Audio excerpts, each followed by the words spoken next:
Bom dia, estamos começando o programa Em Tuas Mãos desta segunda-feira, mais uma semana iniciando e a gente pedindo aqui a Deus para que nos abençoe e abençoe você que nos acompanha neste momento. Seja bem-vindo ao programa de hoje. Bom dia, Carla. Bom dia, Flávio. Bom dia para você que está em casa, que acordou cedinho nessa segunda-feira para estarmos juntos em Tuas Mãos. Agradecendo a Deus por mais um dia de vida, pela nossa família, pela nossa saúde, por todas as coisas boas que nos têm acontecido. O programa está começando e nós queremos contar a você mais uma história interessante. Um rapaz entrou numa loja, encontrou um vendedor no balcão e perguntou o que se vendia lá. O vendedor respondeu que estavam à venda todos os dons de Deus. O rapaz, curioso, quis saber se o que era vendido ali era muito caro e o vendedor respondeu que era tudo de graça, que não custava nada. O jovem então contemplou a loja e viu que tinha jarros de amor, vidros de fé, pacotes de esperança e caixinhas de salvação. Ele então tomou coragem e disse: eu quero o maior vaso do amor de Deus que tiver, o maior fardo de perdão e um vaso bem grande de fé, para mim e para toda a minha família. Então o Senhor preparou tudo e lhe entregou um pequeno embrulho que cabia na palma da mão. Incrédulo, o jovem perguntou como podia caber ali tudo o que ele havia pedido. Sorrindo, o Senhor lhe respondeu: meu jovem, na loja de Deus não vendemos frutos, somente sementes. Plante-as.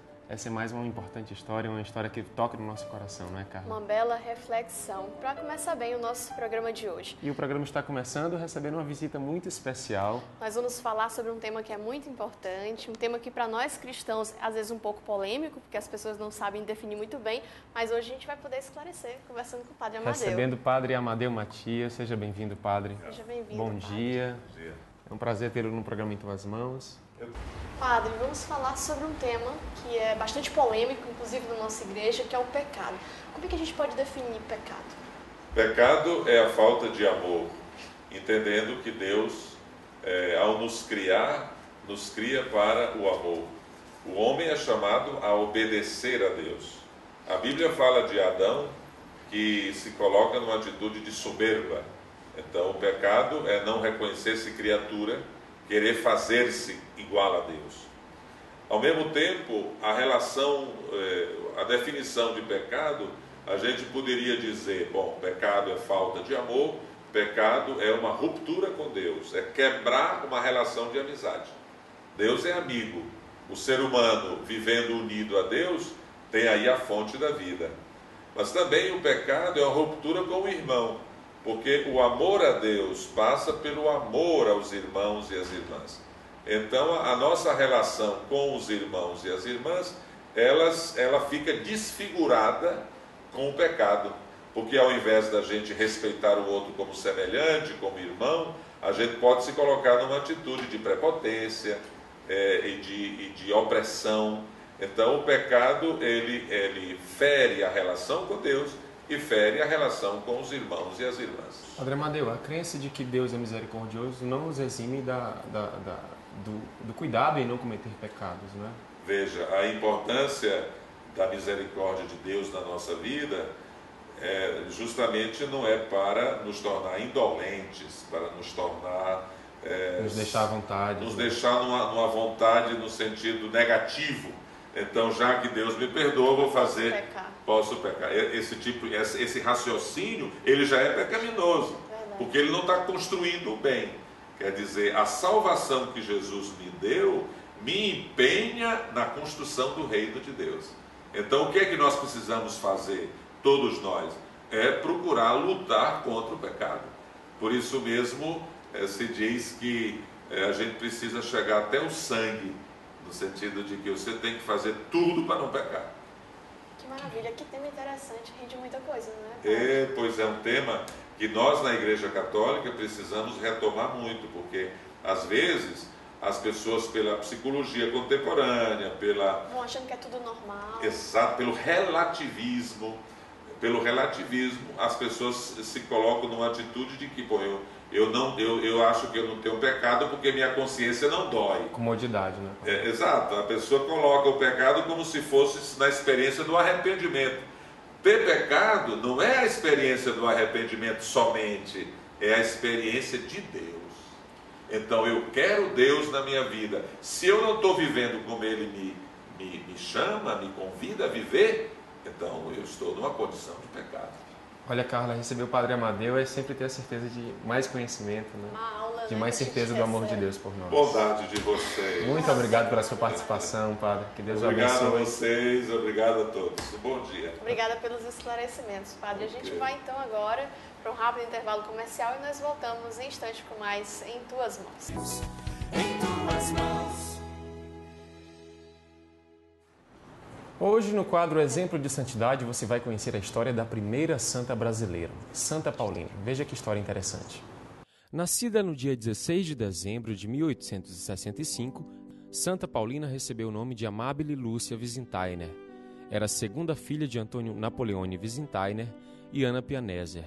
Imigrante italiana radicada no Brasil desde os 9 anos de idade, Santa Paulina adotou o nosso país como sua pátria e os brasileiros como irmãos.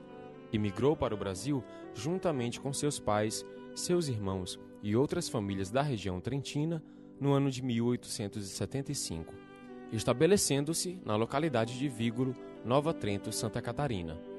Em 1887, faleceu a sua mãe e Amabile cuidou da família até o pai contrair novo casamento. Desde pequena, ajudava na paróquia de Nova Trento, especificamente na capela de Vígolo, como paroquiana engajada na vida pastoral e social. Aos 12 de julho de 1890, com sua amiga Virgínia Rosa Nicolodi, deu início à Congregação das Irmãzinhas da Imaculada Conceição, cuidando de Ângela Viviane em fase terminal de câncer, num casebre doado por Beniamino Galotti. Após a morte da enferma, em 1891, juntou-se a ela mais um entusiasta de ideal, Teresa Ana Mauli. Em 1894, o trio fundacional da Congregação das Irmãzinhas da Imaculada Conceição transferiu-se para a cidade de Nova Trento. Receberam em doação o terreno e a casa de madeira dos generosos benfeitores João Vale e Francisco Sgrotti, hoje um centro de encontros. Em 1903, Santa Paulina foi eleita pelas irmãs superiora geral, por toda a vida. Nesse mesmo ano, deixou Nova Trento para cuidar dos ex-escravos idosos e crianças órfãs, filhas de ex-escravos e pobres, no Ipiranga, em São Paulo. Recebeu o apoio do padre Luiz Maria Rossi e a ajuda de benfeitores, em especial do conde Dr. José Vicente de Azevedo. Em 1909, a congregação cresce nos estados de Santa Catarina e São Paulo. As irmãs assumem a missão evangelizadora na educação, na catequese, no cuidado às pessoas idosas, doentes e crianças órfãs. Nesse mesmo ano, Santa Paulina é deposta do cargo de superiora geral pela autoridade eclesiástica e enviada para Bragança Paulista, a fim de cuidar de doentes e asilados, onde testemunha humildade heróica e amor ao reino de Deus. Compreendendo que a obra é de Deus e não sua, ela se submete humildemente e permanece por 9 anos naquela missão. Em 1918, Santa Paulina é chamada a viver na sede geral da congregação, onde testemunha uma vida de santidade e ajuda na elaboração da história da congregação e no resgate do carisma fundante. Acompanha e abençoa as irmãs que partem em missão para novas fundações. Alegra-se com as que são enviadas aos povos indígenas em Mato Grosso, em 1934, e rejubila-se com o decreto de louvor dado pelo Papa Pio XI, em 1933, à congregação. Santa Paulina morre aos 77 anos, na Casa Geral em São Paulo, no dia 9 de julho de 1942, com fama de santidade, pois viveu em grau heróico as virtudes da fé, esperança e caridade e demais virtudes. Se você quer participar ativamente do programa Em Tuas Mãos, envia para a gente um e-mail, programaemtuasmãos@gmail.com. Além disso, você pode participar do WhatsApp no 9596-8686, mandando a sua mensagem, o seu pedido de oração, a sua sugestão para o nosso programa. Chegou a hora de ouvir a palavra do pastor, que no programa de hoje tem o arcebispo metropolitano de Teresina, Dom Jacinto Brito.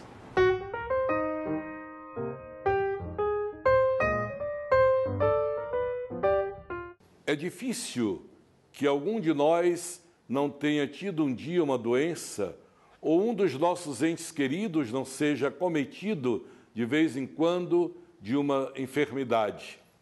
Vale a pena lembrar a figura de São Camilo de Leles, que a igreja celebra no mês de julho, no próximo dia 14, mas que desde agora lhes faço o lembrete. São Camilo de Leles, através de uma experiência na dor, percebeu o quanto era importante estar junto a quem sofre. E então ele lembrou-se desta frase de Jesus no Evangelho segundo Mateus, capítulo 25. Eu estava doente e tu cuidaste de mim. Então ele se dedica com toda a confiança e com todo o afinco a cuidar de Cristo na pessoa dos doentes, o que não é fácil, sobretudo quando a doença é prolongada, quando o doente está fora do seu equilíbrio natural pela dor, pela doença prolongada. Então, dedicando-se a eles, quantas vezes vinham chamá-lo? E São Camilo de Leles dizia: agora eu estou ocupado com nosso Senhor Jesus Cristo. Que bela lição! Nós, estando ocupados com os doentes, servindo-os em suas necessidades, ajudando-lhes em sua fragilidade física ou espiritual, estamos cuidando de nosso Senhor Jesus Cristo. É esse o nosso objetivo como cristãos, fazermos aos irmãos doentes aquilo que faríamos ao próprio Cristo e podermos assim testemunhar em ato a nossa caridade para com aqueles que sofrem.